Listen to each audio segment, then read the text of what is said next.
You want to know who holds the real power? Let me tell you, it sure as hell isn't the one who yanks an old man out of a courtroom for correcting a lawyer. I watched that scene play out, yeah. I was there, every detail burned in. Fluorescent lights buzzing overhead, that sterile stink of lemon cleaner barely masking the nerves in the air, and right there in the back row, this old man sat alone, not bothering anyone, just watching, quiet, like he'd seen it all before and didn't expect much better this time around. But when he stood and spoke low voice, words steady as bedrock, time itself caught its breath. You know what I mean? The lawyer in the gray suit was still rambling about the Healthcare Accountability Act, waving his laminated pages like they made him untouchable, but the old man's voice sliced through all that pretense. He called out the section and clause perfectly, not a stutter, not a moment of doubt. And the whole courtroom, from the judge with her tired eyes to the bailiff counting the minutes till lunch, they all froze. Even the lawyer, usually so smug, lost the rhythm in his speech.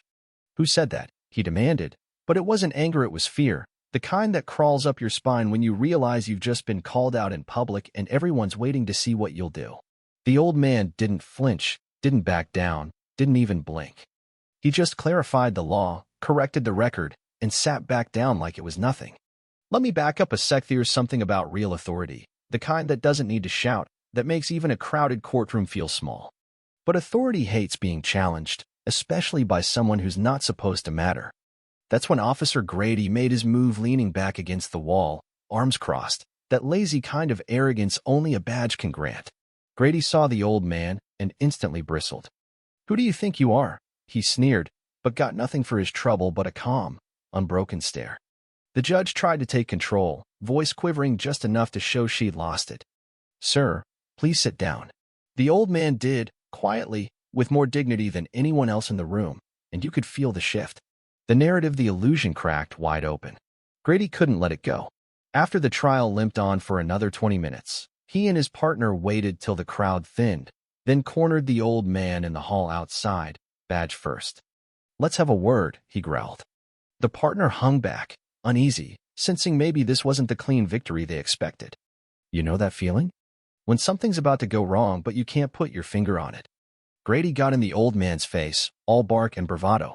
He grabbed the man by the arm, not violently, just enough to humiliate, enough for everyone watching to know who held the leash. The old man, he let it happen, didn't resist, but his eyes never left Grady, steady, old glass, full of things no cop could threaten away. Where did you study criminal law? He asked, and it sounded casual, but there was a blade under it, a history Grady couldn't see. Grady spat something ugly, racism, pure and simple, dressed up as procedure. He shoved the old man toward the exit. No one in the hallway stopped him. Not the judge, not the bailiff, not even the lawyers. The only thing louder than the old man's silence was the sound of injustice dragging itself down the hall, hoping no one would notice. But here's the twist, and you didn't see it coming, right? What Grady didn't know, what none of us did, is that the man he just manhandled out of the courthouse was no ordinary spectator. He was a former strategic advisor, one of those invisible architects behind the kind of federal programs that don't make the news until something explodes.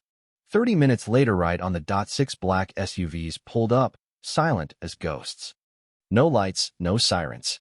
Just the quiet, relentless hum of inevitability. The FBI and some even colder crew moved in, all black suits, unreadable faces, and a patch on their arms. OB7. Which, if you know, you don't talk about. Inside the precinct, things turned weird. Security feeds cut out, locks failed, internal lines went dead. Every system Grady tried to control swiped, denied, blocked. It was like the building itself had decided he was no longer in charge. The old man, still in custody, sat on the steel bench as if it was his living room, calm as a spring sunrise, hands folded just so. Grady lost his temper, demanded to know who this man was, how he could wipe his records clean from every federal database. You keep asking, the old man said, like it's going to make a difference.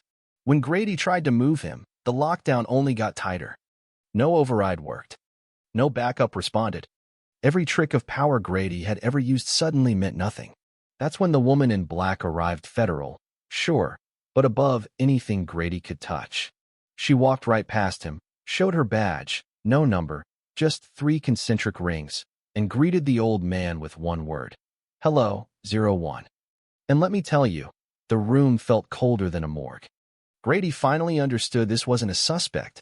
This was the architect, the keeper of old secrets, the record itself. She announced, by Omega-level clearance, the witness is under sovereign exemption and immediate transport. Grady protested, shouting about justice, but she just shut him down with a look. We didn't walk in. We resumed custody. As they escorted the old man out, Grady asked, voice cracking, what was this all for? What is this game? The answer landed like a hammer. It's not a game. It's a test. To see if the system remembers who built it. Outside, the SUVs whisked the old man away. No one said a word. Inside, Grady was left alone.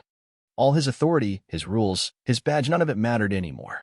He looked at his reflection in the glass, saw not an officer, but a relic, a man left behind by the very system he thought he controlled. In the days that followed, the story didn't die. The video went public, sparked a reckoning, forced a city to look at itself. Council hearings, news vans, debates in every corner store and kitchen table about power, justice, who gets remembered, and who gets erased. In the end, Grady surrendered his badge in a room colder than any cell. The old man watched, not with vengeance, but with the heavy sadness of someone who spent a lifetime carrying names no one else bothered to learn. You want a satisfying ending? The old man left with his head high. The system that forgot him learned to fear the things it once ignored. But here's the kicker, it was never about revenge. It was about memory. About what happens when silence gets loud enough to swallow the whole room.